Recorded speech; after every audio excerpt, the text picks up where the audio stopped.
बीडमध्ये भरदिवसा सोनाराला लुटणारी टोळी गजाआड, LCB कडून 6 लाखांचा मुद्देमाल जप्त।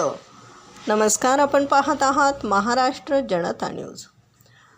बीडमधून एक मोठी बातमी समोर येते। भरदिवसा दुचाकीवरून जाणाऱ्या एका सोनार व्यावसायिकाला अडवून सोन्या चांदीचे दागिने लुटणाऱ्या टोळीचा बीडच्या स्थानिक गुन्हे शाखेने पर्दाफाश केलाय।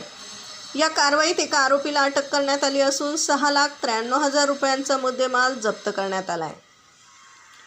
दिनांक 2 ऑगस्ट रोजी निरगुडीच्या आठवडी बाजारातून दुचाकीने परतणाऱ्या रमेश उदावंत या सोनार व्यावसायिकाला पांढऱ्या रंगाच्या स्विफ्ट कारमधून आलेल्या अज्ञात भामट्यांनी अडवून सोन्या चांदीचे दागिने लुटले होते। या प्रकरणी पाटोदा पोलीस ठाण्यात गुन्हा दाखल करण्यात आला होता। घटनेचे गांभीर्य ओळखून स्थानिक गुन्हे शाखेने तांत्रिक विश्लेषण आणि खबऱ्यांच्या मदतीने कारवाई केली आहे।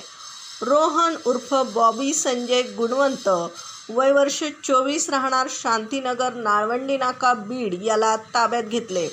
चौकशी दरम्यान त्याने गुन्ह्याची कबुली दिली आहे।